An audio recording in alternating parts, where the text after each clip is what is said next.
Hey, everybody, it's time for T-shirt on the tube. T-shirt, T-shirt, T-shirt on the tube. T-shirt, T-shirt, T-shirt on the tube. T-shirt, T-shirt, T-shirt on the tube.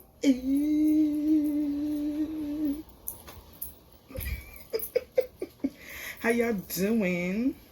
I am here for Growing Up Hip Hop Season 1, Episode 3.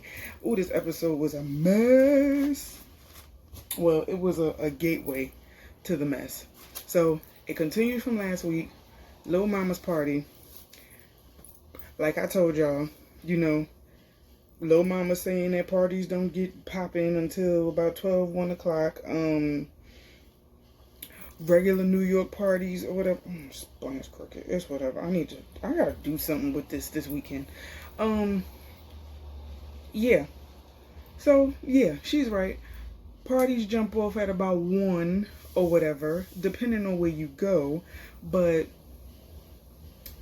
if you live in New York like I do, and you frequent, you know, the lounge and the nightlife, you gotta get there free before 11, free before 12, or you gonna pay a $10, $20, or $30 cover charge to get in. So, yeah.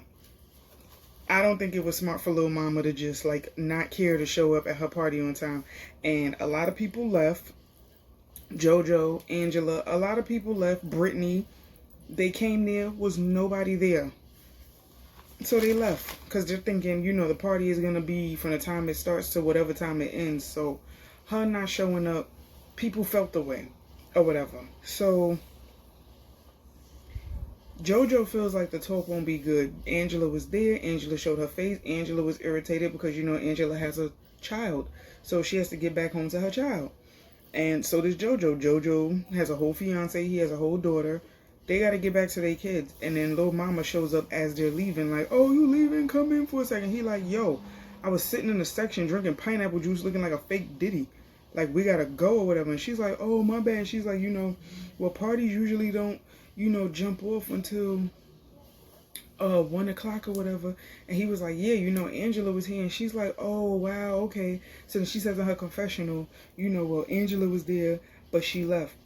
I don't know if she came to try and be funny or, you know, it was, you know, her intentions were good. And I'm like, this girl came to mend fences with you to clear the air, and you pretty much told her to kiss your ass by showing up late.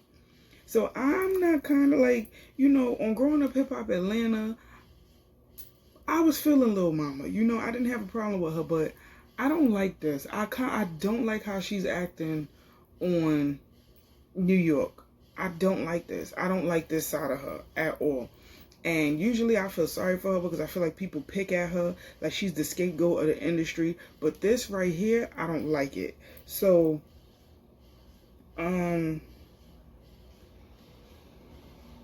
Medina is at the party and she's talking to Ryan, and you know, she's asking him about his music, and he's telling her, you know, I do have music. Sorry, I do have music, you know, I want to showcase it, blah, blah, blah. And she's like, well, do you have a manager? And he's like, nah, it's just me. And she was like, you know what? We'll talk after this. And that would probably be a good look if Medina managed Ryan. It would be cool, you know? Fat Joe's son and Medina, like, that would be cool. So Medina's at the party, and she's like, yo, the fact that Lil Mama just left at the time that she left and how the party is set up, she was like, I don't know about working with Lil Mama in the future. I kind of feel like this party was unprofessional. Nobody was there. You know, this is not how you throw a party, not a industry type party at that. And I'm like, yeah, you got a point. So, some warped reason, Lil Mama feels like the party was a success. And I'm looking at the crowd. That party looked like it was only popping because it was a 90s party. But for it to be a venue that held, I think she said 1,500, and it was 30,000 for that, like, it should have been more than 1,500 in that building if the party was as dope as you claim it is or whatever. And I'm just like, you wasted your money. You wasted your money. You could have had it at a smaller venue, you know, for less than that. Because look at the time that you showed up. And then this is a party that you planned like 5 days in advance. So you should have been on your P's and Q's. You should have been there early to host, to greet people, all of that. You don't just sit in the house and chill and take shots and, you know, joke around like, hee ha ha, I ain't gotta go to the party, no like, I can't rock with that. But you know, she's like, I just want to prove to my father that this wasn't a waste of money. Yes, the hell it was. It was a waste of money. It was a waste of time. Moving on. So we get to Irv Gotti, and he's on FaceTime with Charlie Baltimore, and he's discussing the tour with her. And Charlie reveals that she had her and Irv fell out, but you know, they gotten past it, they've talked or whatever. So Irv is like, he'll speak to because you know, she's like, he's telling her about the tour, and she's like, well, did you reach out to anybody else in the ink? And he's like, you know, I haven't yet, but I'll call Vita, I'll call Black Child, I'll call this person. He's like, I think I'm gonna have Ja Rule call Ashanti and, you know, all these other people, because I guess because business fell through, there's a lot of tension with Irv and people, and allegedly Irv and Ashanti had relations in the past, and that's why Irv is no longer married to Deb, and that could play a part in the reason why, you know, there's tension, allegedly. So Charlie wants to move her daughter Siani. She wants the kids to reconnect, because you know, all of the kids that's in Murder Inc. Brittany, Angie, JJ, Jeffrey. Speaking of the Murder Inc. kids, Irv and Ja Rule got 3 kids. We're only seeing 2 of them on this show. I'd like to know why. I'm a little puzzled by that. A little puzzled. But that's neither here nor there. I mean, it is, but it isn't. Hopefully they say why they're not on the show. I don't know. But yeah. Ja Rule definitely has another son. Irv definitely has another son. I don't know why they're not on the show. But maybe they don't want to be. I don't know. I would like to see them on the show, because I've seen them on their shows in the past. So, I don't know. But yeah. All of the Ink kids, well, Charlie's saying that she wants all of the Ink kids to like reconnect or whatever. They all grew up together. And she wants Siani to actually come to New York, move to New York, because New York is the music scene. And Siani would get a lot of DJ gigs or whatever if she lived in New York. Which she will, because to be a DJ out here is type lit, you know, and not every DJ is good. But if she's already in the industry and she already knows about music and all of that, she already has like the platform for it. She just gotta thrive. So we get to Ryan and JB, the store manager at the sneaker store. So sorry, I keep yawning. I'm tired. But I'm gonna do this damn review. So they're discussing the business or whatever, and you know, Ryan is like, the business is booming or whatever, and you know, my father wants me to take over the business, but I really am interested in music. So Fat Joe walks in and he's like, a customer just walked in, you didn't even greet her and say, yo, you know, what's up, how you doing, welcome to Up NYC. And he's like, well, I mean, I don't have to, because you just walked in, so why am I greeting a customer when literally you own the store? He's like, but you have to practice, because if you're going to own this business, you have to learn the art of customer service, because music is not always a guarantee. Being a celebrity's son is not like a guaranteed career in this business. And you know, rapping is not guaranteed. It's not a guaranteed profession. So you need something to fall back on, which is something he's been stressing from the beginning of this season. So he wants Ryan to learn the sneaker business. He wants him to learn the ins and outs, you know, the financial part of it, the customer service part of it. He wants him to learn everything that he can about it, so that he can run the business and it'll remain successful, and that'll be his fallback plan. So Ryan doesn't really care to learn the business. He wants to do music. He's passionate about music, and he knows that's what he wants to do. It's in his blood. And he's like, if you look up the definition of music in the dictionary, you'll see my picture sitting right there. I'm like, you go, boy. Stick to your guns, but it is always good to have a fallback plan. So I'm with Joe. I'm with both of them. You know, I'm pretty much neutral in this situation. Like, I feel like I agree with Joe and I agree with Ryan. You know, chase your dreams, capture your dreams, but have a fallback plan. That's pretty much what Joe was saying. So Ryan comes up with the idea to, he's like, you know, seeing as I have my single out and you want me to run the business, why don't I combine the two? Why don't I have a listening party in the sneaker store? And Joe was like, okay, you know, so you can sell merchandise, but you can also network. You can also get people to stream your song. He's like, yeah, he's like, see, that's what I'm talking about. That's an idea. I love that idea. Let's do it. And I'm like, see, look at that.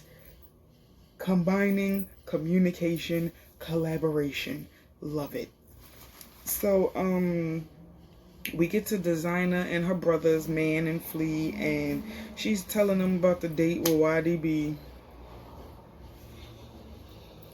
I like Designer. I like Designer. I like her. Her and YDB are my... I like the entire cast, but YDB and Designer, they make me enjoy watching this. So she's telling them about her date with YDB and whatnot, and telling them that he's into polyamorous relationships, and she said that she's down with that. And her brother Man is like, oh, that's my dream. I want to be married to 2 women. That is, and I'm like, I'm pretty sure that is every man's dream, but it is not every man's goal, okay? Because men have a hard enough time dealing with 1 woman. You think you can actually deal with 2? Okay?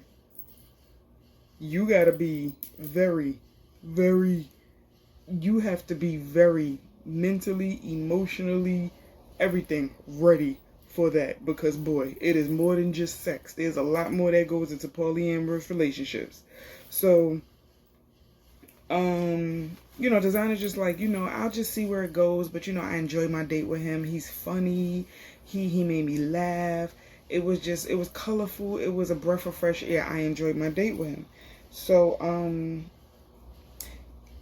I think Flea was asking if Designer ever got in touch with Flav about the song, and she's like, you know, no answer. And, you know, I think Man said that he called Flav and there was no answer, and they like, you know, communication wasn't really his strong suit, but you would think this favor he would do for us, seeing as he's been like in and out of our lives and he doesn't communicate. And I'm like, that sucks. Because I mean, it's like, what exactly does Flav have going on that he can't answer his kids? I'll wait, because he's not on reality TV anymore. So what exactly could he be doing that he don't answer his kids' phone calls? I'm just saying. So Flea is pretty much like, listen, you're the manager. You're managing me. I think that you should call him. Despite what y'all are going through, y'all should talk. Designer's taking it into consideration off the strength of Flea. So now we get to YDB, his mom, and his sister Taniqua. And he asked his mom to do his hair. And, you know, his mother's pretty much reminiscing, like, yo, you know, I used to do your father's hair or whatever. And it originally started off as regular cornrows, but he was like, nah, we got to do something different. So that's when the big doofy, you know, the braids sticking out came into fruition. And she's like, I remember we used to just hang out in Harlem and watch cars go by and da-da-da-da. And I'm like, oh, that's sweet. You know, she misses him. So now YDB is talking about getting another girl pregnant. And she's like, yo, you don't need any more babies. Like, you already have 2 women that had your babies. You want more kids? And he's like, yeah, you know, I just feel like I need to spread my seeds everywhere. I'm never finished. And I'm like,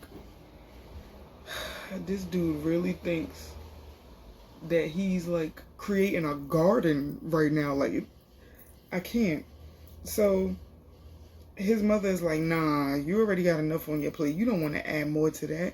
And he's like, listen, I feel like I was put on this earth to just have babies, So let me do that. Let me date and impregnate. I'm like, I like him. I'm not even gonna hold y'all. I like YDB. I like him. Let me take a sip. I'm thirsty. But yeah, I like him. He's hilarious to me. So Taniqua is annoyed because she's like, I feel like he's putting more of his focus into females than he is into the business, and he needs to focus on the business or whatever. And he wants Taniqua to not get involved in his personal life as far as his baby mothers, as far as who he dates, who he talks to, or whatever. But I mean, it's kind of hard not to when she's your sister, but she's also your manager, and all of that is intertwined. So like, even though you don't want her involved, she's gonna be involved anyway, because all of that is, you know, in each other. So she wants him to focus on business. He wants her to stay out of his business. I don't know how that's supposed to work.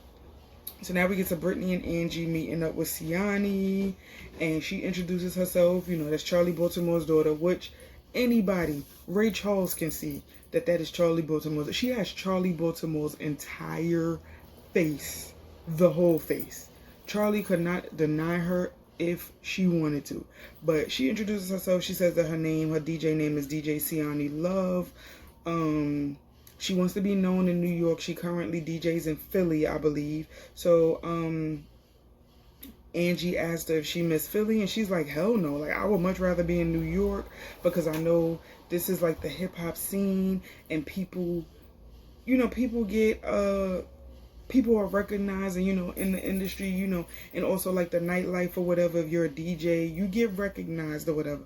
And I mean, all she got to do is like any gig, because a lot of these New York lounges and stuff be lit. Like if she get a gig at Webster Hall, Rooftop 760, Copacabana, SOBs, it's another one. It's quite a few of them out here. Marquee, Catra, Taj,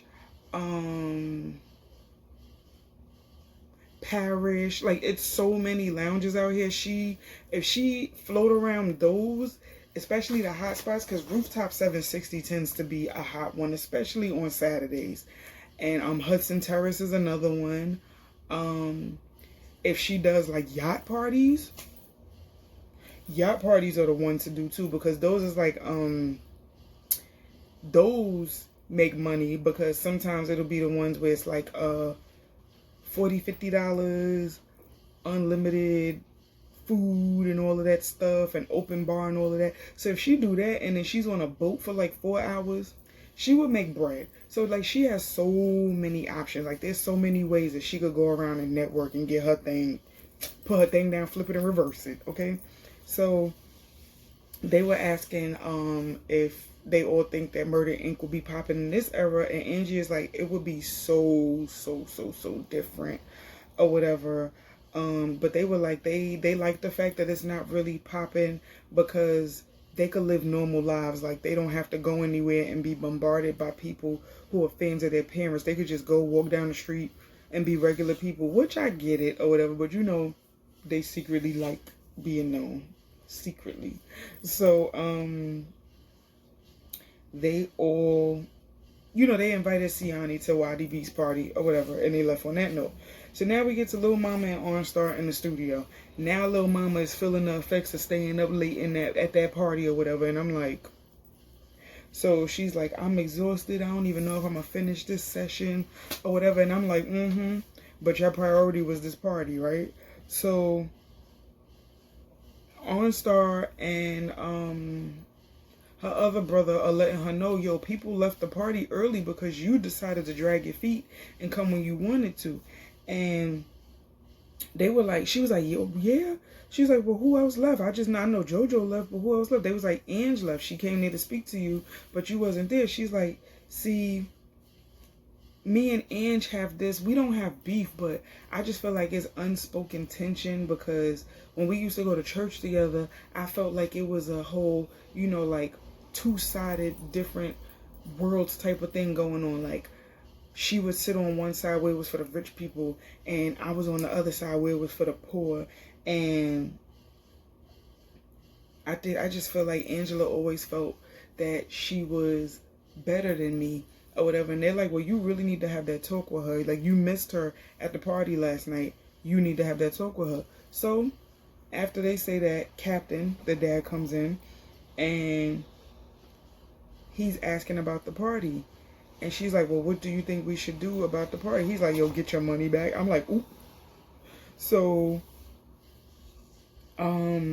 she was like, no, like, the turnout was great. It was a good party, whatever, whatever. He's like, yeah, but you should be focused on the music right now. Like, a party should not be your priority. This music should be. And she's like, she wants to do music, but without the pressure.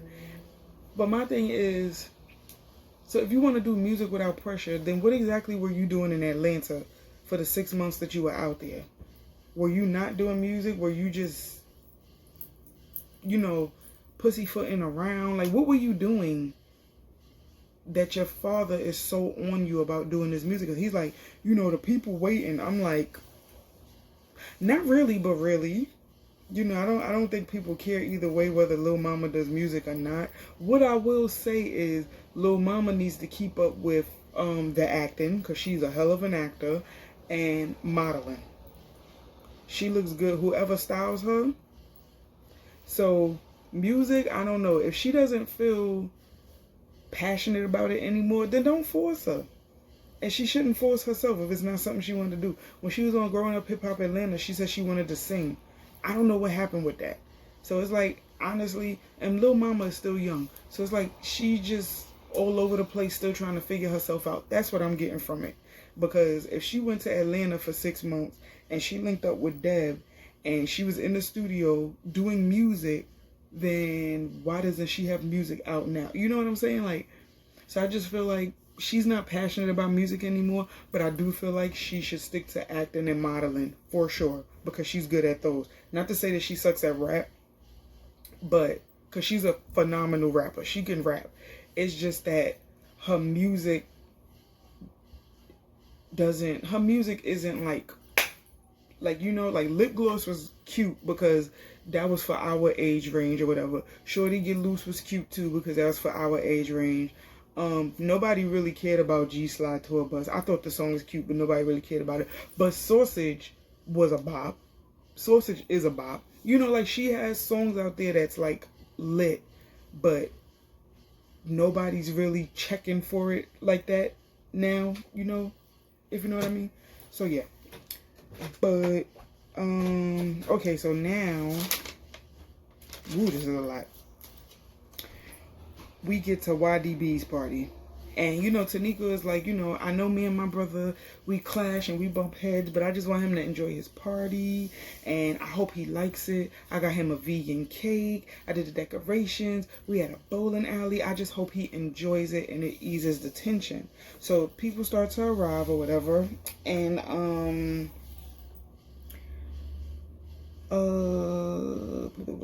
they were discussing the 90s party here and there. And Siani volunteers to like DJ or whatever. And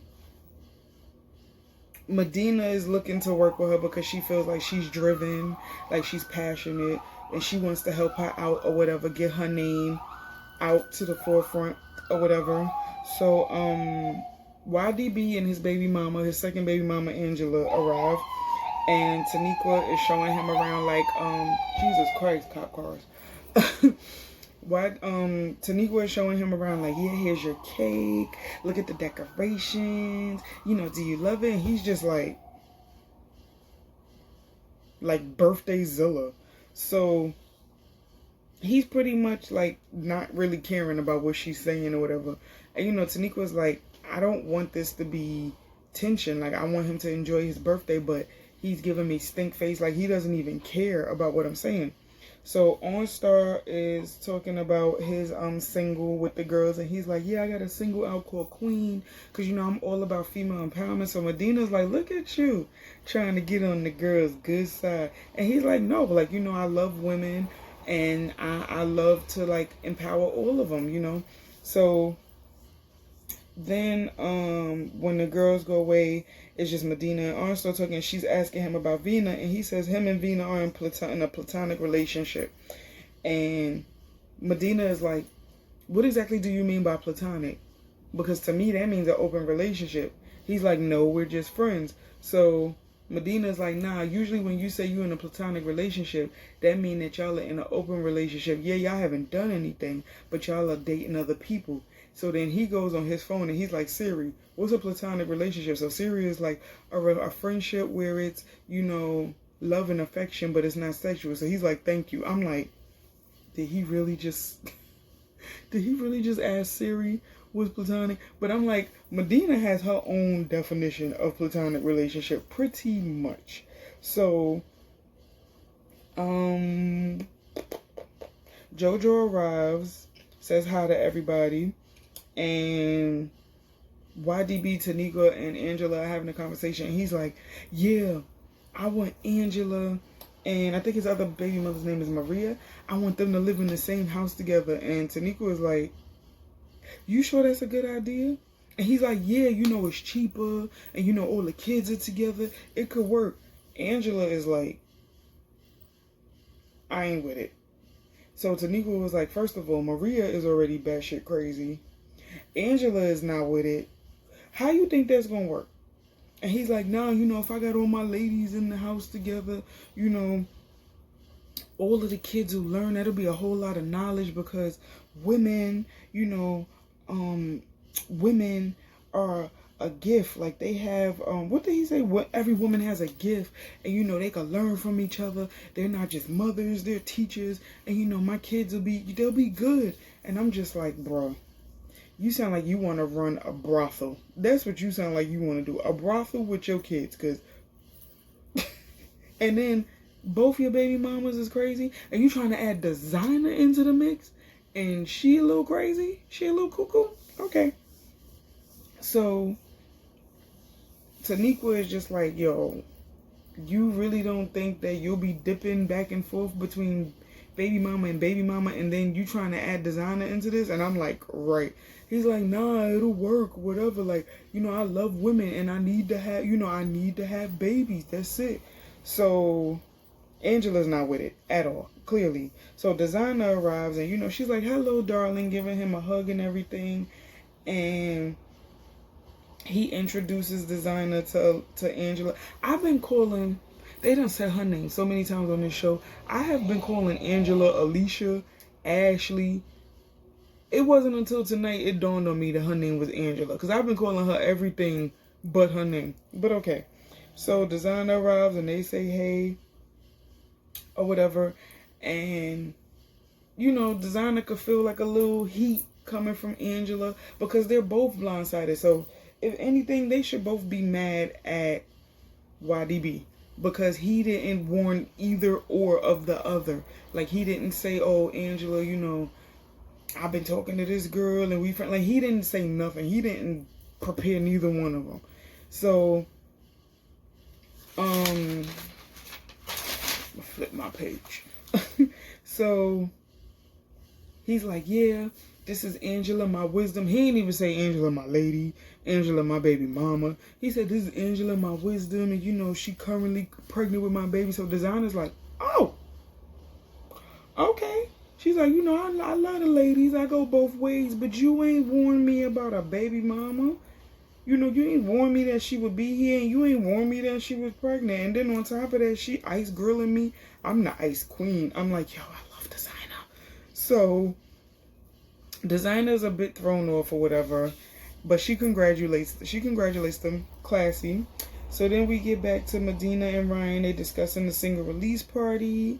And he's like, yeah, I want to do the single release party at my father's store, and I would love for you to help me. She's like, yeah, I got you. We could call a bunch of people from podcasts. We can call A&R people.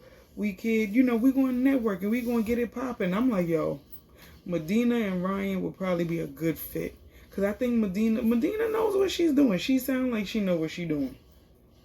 She probably know what she's doing a lot more than Lil Mama know what she's doing, but I digress. But he was like, yeah, we don't. She was like, do you have a DJ? And he said, nah, we ain't got a DJ. She's like, yo, come meet Siani. She's a DJ. So then she brings Siani over and asks Siani if she would DJ. And Siani's like, hell yeah, I'll DJ. You know, thank you so much for this opportunity. So I think that's dope. Like, it's always dope when you can come together and y'all all eat together and whatnot. Put money in each other's pockets. So, now we get back to YDB, Taniqua, and Designer. And Taniqua feels so awkward for Designer and Angela. So he pretty much is like, yo, how would you feel about living with, you know, my baby mothers and our kids? And Designer's like, I don't know how I feel about that. So, he's like, yeah, like, you know, it's like football. It's like fantasy football. And, you know, Angela's like, this is imaginary football, okay? That's not gonna happen. So Designer's like, well, y'all got a whole 6 kids. Like, in total, there's a whole 6 kids he got. That's a football team to me, but, you know, I'm good. And then she walks away with Taniqua. So Angela is definitely feeling away. Designer is blindsided. And YDB feels like Taniqua messed up his whole, I guess, play with Designer. And I'm like, this is not Taniqua's fault. You invited Designer knowing that your baby mother was going to be there. All Taniqua did was say, like, this is awkward. And matter of fact, Taniqua didn't even say much. Taniqua is just like, you going to be dipping back and forth amongst all of these women. So that's the only thing she said, which is the absolute truth. You move all of these women in the house. You mean to tell me you're not going to attempt to sleep with all 3? That's what you want. You trying to get Designer pregnant with your baby. So, now they coming together to sing happy birthday. He eats a slice of the cake and he's like, yo, I thought you said this cake was vegan. She's like, it is. He's like, this cake ain't vegan. So he takes the whole cake and knocks it off the table. So everybody is like, yo, why would you do that? So JoJo is like, yo, he could have went about that cake situation a whole nother way. Like, he didn't have to knock it off the table, you know. And Taniqua is annoyed and she's pissed off. She's like, you won't come and clean this out. Because I got you this cake. You could have just said you didn't want to eat it. You didn't have to knock it off the table. He's like, nah, I'm mad. I'm pissed. Blah, blah, blah. So he walks away. His cousin is eating the cake off the floor. Siani says she had a piece of cake. And I'm like, y'all so ghetto. But this is hilarious. So this whole scene had me cracking up. So Medina is like, what kind of dirty stuff is this? Y'all gonna really sit up here and eat cake off the floor? So his cousin and Medina going back and forth. Mind you, this whole argument, I'm sitting up here watching this like, I'm not understanding why Medina's so mad though. She's like, I come from the projects, I come from the gutter, I come from this, and we ain't never had to eat cake off no floor. He like, you don't know my life, you don't know my story, so what, I ate cake off the floor. And I'm like, we really arguing about cake? So Siani is pretty much like, I mean, that cake was good that I ate off the floor. I'm like, listen, at least you honest, sister girl. So he was like,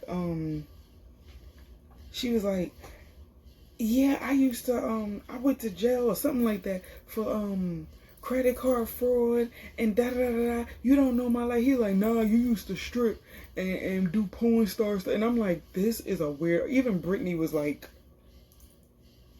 what kind of argument are we having right now? So I'm just like, bruh. So everybody is confused and it pretty much left on that, like it stopped at that moment. I'm confused as to why Medina is so mad. Like, be mad at YDB. He the one that knocked the cake off the daggone table. But this episode was hilarious to me.